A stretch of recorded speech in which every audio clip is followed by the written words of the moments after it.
ታሪክ ቅድስት አደይ ቅድስት ሶስና በስመ አብ ወወልድ ወመንፈስ ቅዱስ አሐዱ አምላክ አሜን። ኢያቄም ዝበሃል ኣብ ባቢሎን ዝቕመጥ ሰብኣይ ነበረ። ሶስና እትበሃል ጓል ኢያቄም ድማ ተመርዓወ። ንሳ ኣዝያ ጽብቕትን እግዚአብሔር እትፈርህ ሰበይቲ ነበረት። ወለዳ ጻድቃን ስለ ዝነበሩ ድማ ጓሎም ብሕጊ ሙሴ ምሂሮም ዓበይዋ። ሰብኣያ ኢያቄም ከዓ ኣዝዩ ሃብታም ስለ ዝነበረ ኣብ ጥቓ ገዝኡ ገፊሕ እንዳ ኣትክልቲ ነበሮ። ኣይሁድ ድማ ካብ ኩሎም ህዝቢ ንሱ ስለ ዝነበረ ናብኡ ይመፁ ነበሩ። በታ ዓመት እቲኣ ካብቶም ህዝቢ 2 ሽማግለታት ደያኑ ኮይኖም ተሾሙ። ንሳቶም ድማ ከምቲ እግዚአብሔር ብዛዕባኦም ካብ ባቢሎን ዓመፃ ክወፅእ እዩ እግዚአብሔር ንህዝቢ ዘመሓድሩ ደያኑ ፍትሒ ንምሃብ ኣይክእሉን እዮም ዝበሎ ዓመፀኛታት ነበሩ። እዞም ሰባት እዚኣቶም ብዙሕ ግዜ ኣብ እንዳ ኢያቄም ይርከቡ ስለ ዝነበሩ እቶም ብሕጊ ፍትሒ ንምርካብ ጥርዓን ዘለዎም ድማ ናብኦም ይመፁ ነበሩ። ካብ መዓልታት ሓደ መዓልቲ ኩሉ ሰብ ፍርቂ መዓልቲ ኮይኑ ናብ ቤቱ ምስ ከደ ሶስና ናብቲ እንዳ ኣትክልቲ ሰብኣያ ክትዛወር ትኸይድ ነበረት። እቶም 2 ሽማግለታት ድማ መዓልቲ ክትወፅእ ክትዛወር ይርእዋ ነበሩ። ክምነይዋ ድማ ጀመሩ።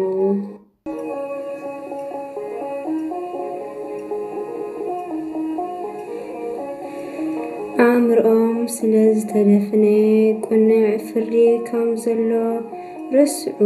ኣዒንቶም ስለ ዝጸልመተ ድማ ንእግዚአብሔር ምፍራህ ከም ዝግባእ ዘንግዑ። ክልቲኦም ድማ ብፍትወት ሶስና ነደዱ። ብዛዕባ ዝነበሮም ስቃይ ግና ነንሕድሕዶም ኣይተገላለጹን ነበሩ። ከመይ ንሓድሕዶም ንኣኣ ንምርካብ ዘለዎም ድሌት ንምግላጽ ተሓፋፊሮም ነበሩ። ስለዚ ድማ ንኣኣ ንምርካብ ካብ መዓልቲ ንመዓልቲ ተሃንጢዮም ይሕልውዋ ነበሩ። ሓደ መዓልቲ ንሓድሕዶም እዋን ምሳሕ እዩ እሞ ነንገዛና ንኸይድ ተባሃሉ። በዚ ድማ ክልቲኦም ነንበይኖም መመገዶም ሒዞም ከዱ። ተመሊሶም ድማ ንሶስና ክደልዩ ሃንደበት ኣብ መገዲ ተረኸቡ። ንሓድሕዶም ከዓ ስለምንታይ ከም ዝመፁ ተሓታተቱ። ነፍሲ ወከፎም ከዓ ብፍትወት ሶስና ተቓጺሎም ከም ዝመፁ ተኣማመኑ። ሽዑ ብሓደ ኮይኖም ንበይና ክረኽብዋ ዝኽእልሉ ግዜ መደቡ። 2 ደያኑን ሶስና ኣብ ዝሙት ከውድቕዋ ከም ዝፈተኑ። ሓደ መዓልቲ ንሳቶም ኣጋጣሚ ዕድል ክረኽቡ እናተጸበዩ ከለዉ ሶስና ከም ልማዳ ምስ 2 ኣግራዳ ኮይና ናብቲ እንዳ ኣትክልቲ ኣተወት። ኣዝዩ ሙቆት ስለ ዝነበረ ድማ ክትሕፀብ ደልየት። ብዘይካ እዞም ተሓቢኦም ንኣኣ ዝጽበዩ ዝነበሩ 2 ደያኑ ከዓ ካልእ ሰብ ኣይነበረን። ሶስና ነተን ኣግራዳ ኪዳ ዘይትን ቅብኣትን ኣምፃኣለይ ምንቲ ክሕፀብ ድማ ነቲ ማዕጾ እንዳ ኣትክልቲ ዕፀወኦ በለተን። እተን ኣግራዳ ከምቲ ዝኣዘዘተን ነቲ ዓብዪ ማዕጾ ዓፀወኦ። ብንእሽቶ ማዕጾ ሓሊፈን ከዓ ነቲ ሶስና ዝተሓተተን ከም ፀኣላ ኸዳ። ነቶም 2 ሰባት ግና ኣይረኣዮምን ዝነበራ ከመይ ንሳቶም ተሓቢኦም ስለ ዝነበሩ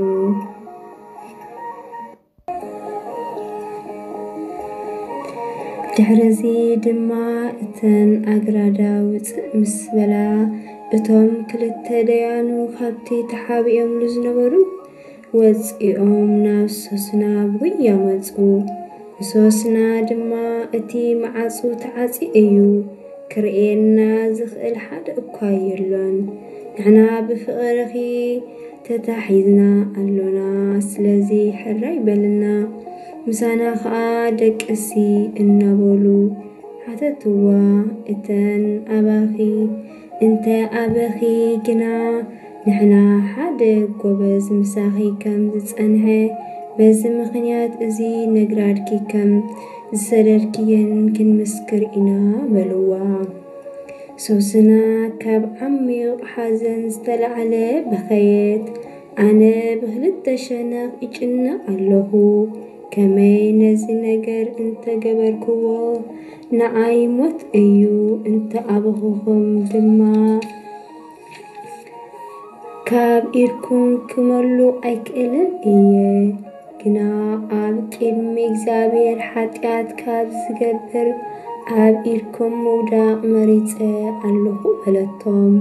ሽዑ ሶስና ብዓብዪ ድምፂ ኣዕወት እቶም ክልተ ደያኑ ድማ ኣንጻራ ኣዕወዩ ሓደ ካብ ክልቲኦም ድማ ጐዩ ነቲ ማዕጾ እንዳ ኣታኽልቲ ከፈቶ እቶም ናይ ቤት ኣገልገልቲ ድማ ኣብቲ እንዳ ኣታኽልቲ ኣውያት ምስ ሰምዑ ንሶስና እንታይ ከም ዝረኸባ ክሪኡ በታ ንእሽቶ ማዕጾ ኣቢሎም ናብ እንዳ ኣታኽልቲ ቀልጢፎም መፁ። እቶም ደያኑ ነቲ ዝመሃዝዎ ዛንታ ምስ ነገሩ እቶም ኣገልገልቲ ሓፈሩ። ከመይ ከምዚ ዝበለ ነገር ኮቶ ኣብ ሶስና ተዘሪቡ ኣይፈልጥን ነበረ። እቶም ደያኑ ኣንጻር ሶስና ከም ዝመስከሩ ንጽባሒቱ እቶም ህዝቢ ኣብ እንዳ ሰብኣያ ኣብ እንዳ ኢያዕቆብ ምስ ተኣከቡ እቶም ክልተ ደያኑ ከዓ ንሶስና ብሞት ክቐጽዕዋ ምስ እኩይ ውዲቶም መፁ። ኣብ ቅድሚ እቲ ህዝቢ ድማ ንሶስና ጓል ኬልቅዮ ሰበይቲ ኢያቄም ከምጽእዋ ለኣኹ። ሽዑ እቶም ህዝቢ ናብኣ ለኣኹ ንሳ ድማ ምስ ወለዳን ምስ ደቃን ምስ ኩሎም ስድራኣን መጸት። ሶስና ኣዝያ ጸጋ ዝመልአን ጽቡቕ ዝመልክዓን ነበረት። ተጐልቢባ ስለ ዝነበረት ከዓ እቶም ክልተ እኩያት ሰባት ጉልባባ ክትቀልዕ ኣዘዝዋ። እዚ ምግበሪኦም ምኽንያት ድማ ጽባቐኣ ሪኦም ምእንቲ ክጸግቡ ነበረ።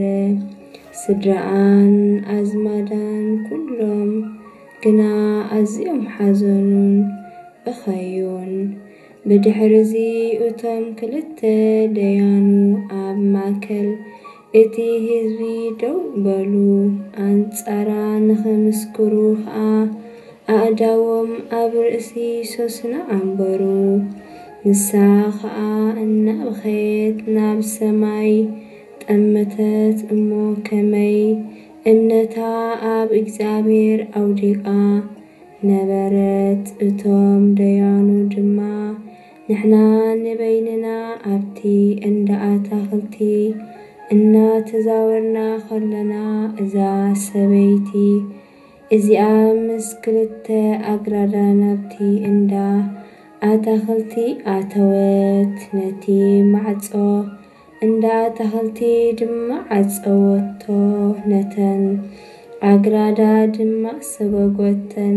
ብድሕሪ እዚ ሓደ ጎበዝ ካብቲ ተሓቢኡሉ ዝነበረ ወፂኡ ድማ ምስ ኣደቀሰ ንሕና ኣብ ጫፍ እንዳ ኣታኽልቲ ነበርና እሞ ነዚ ክፍኣት እዚ ምስ ረኣና ድማ ናብኣቶም ጎየና ብሓንሳብ ደቂሶም ከለው ረኣናዮም ነቲ ሰብኣይ ክንሕዞ ኣይከኣልናን ከመይ ንሱ ካባና ኣዝዩ ብርቱዕ ስለ ዝነበረ ሓየለና ነቲ ማዕጾ እንዳ ኣታኽልቲ ከፊቱ ድማ ጥሒስና ወፀ ስለዚ ነዛ ሰበይቲ እዚኣ ሒዝናያ እሞ እቲ ጎበዝ መንከም ዝነበረ ሓተትናያ ንሳ ግና ክትነግረና ኣይደለየትን ነዚ ነገር እዚ ንሕና ምስክር ኢና በሉ ንሳቶም ሽማግለታት ህዝብን ደያኑን ስለ ዝነበሩ እቲ ጉባኤ ህዝቢ ኣመኖም ሶስና ትሙት ኢሎም ከዓ ፈረዱ ዳንኤል ሶስና ከም ዘድሓና ሽዑ ሶስና ብዓቢ ድምፂ ኣእወት ኦ ዘለዓለማዊ ኣምላኽ ካባኻ ክሕባ ዝኽእል ምስጢር የሎን ንኹሉ ነገር ከይኮነ ከሎ ትፈልጦ ኢኻ እዞም ሰባት እዚኣቶም ብሓሶት ይኸስኒ ከም ዘለዉ ንስኻ ትፈልጥ ኢኻ ኣነ ግና እንሆ እመውት ኣለኹ እዚ ንሳቶም ፈጢሮም ዝኸስኒ ዘለዉ ነገር ከዓ ኮቶ ኣይገበርክዎን እናበለት ጸለየት እግዚአብሔር ጸሎታ ሰምዖ ልክዕ ሶስና ክትቅተል ክወስድዋ ከለዉ ዳንኤል ንዝተባህለ መንእሰይ ኣልዓለ ንሱ ብዓቢ ድምፂ ኣነ ካብ ደም እዛ ሰበይቲ እዚኣ ንጹህ እየ እናበለ ዓዊሉ ተዛረበ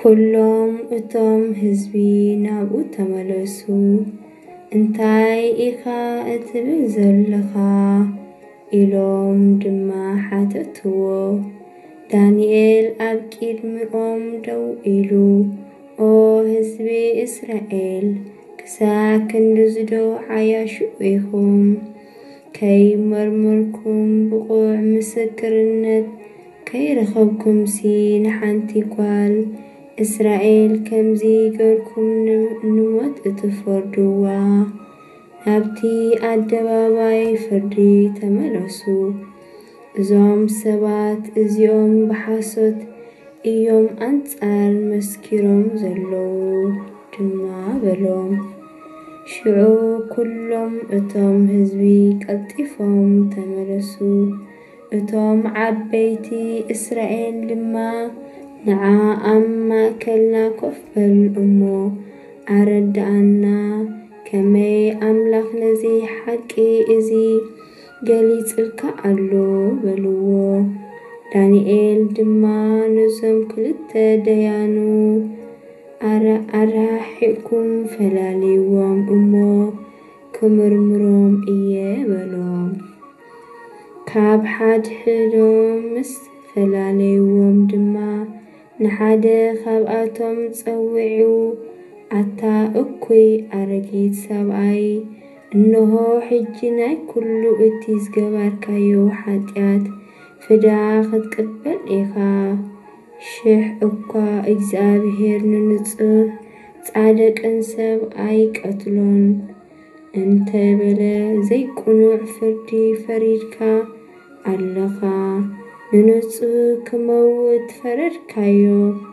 ነቲ ገበኛ ድማ ሓራ ገበርካዮ ሕጂ ድማ ብሓቂ ነዛ ሰበይቲ እዚኣ ክዝሙር ኢኻያ እንተደኣ ኮንካ ንገረኒ በሎ ኣብ ትሕቲ እንታይ ዓይነት ኦም ኢኻ ክልቲኦም ብሓደ ደቂሶም ዝረኣኻዮም ኢሉ ሓተቶ ንሱ ድማ ኣብ ትሕቲኦም ብርዒ ኢሉ መለሰሉ ዳንኤል ጽቡቕ ኣንጻር ህይወትካ ሓሲኻ ኣለኻ ከመይ እንሆ መልአኽ እግዚአብሔር ከም ቅጽበት ኣብ ክልተ ክጨደካ ካብ እግዚአብሔር ትእዛዝ ተቐቢለ ኣለኹ በሎ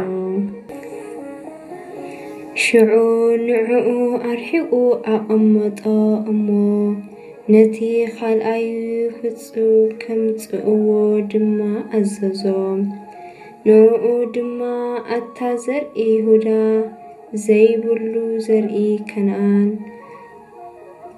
ጽባቐ ሰበይቲ ኣጋገየካ ዝሙት ድማ ንልብኻ ኣዘንበሎ ንደቂ ኣንስትዮ ህዝቢ እስራኤል ከምዚ ጌርኩም ኢኹም ትጻወትለን ዝነበርኩም ንሳተን እውን ፈሪሄን ምሳኻትኩም ይድቅሳ ነበራ እታ ጓል ይሁዳ ግና ንኽፍኣትካ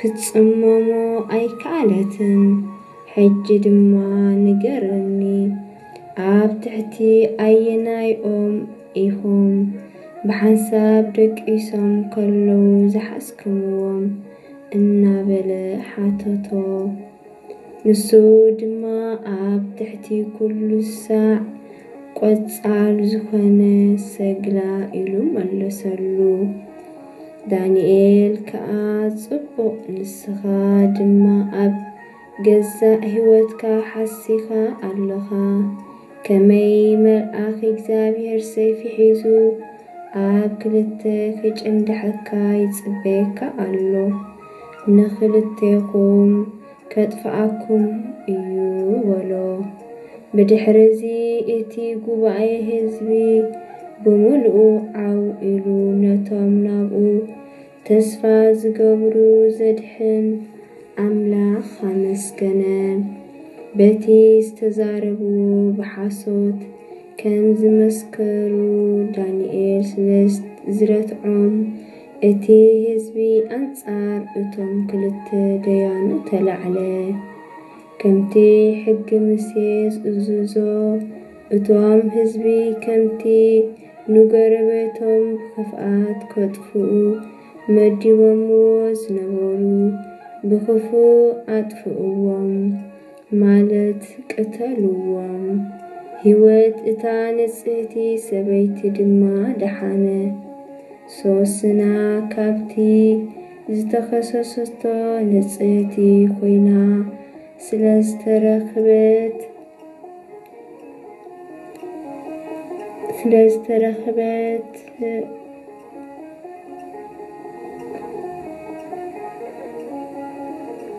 ወለዳን ሰብኣያን ኩሎም ኣዝማዳን ኣምላኽ ኣመስግኑ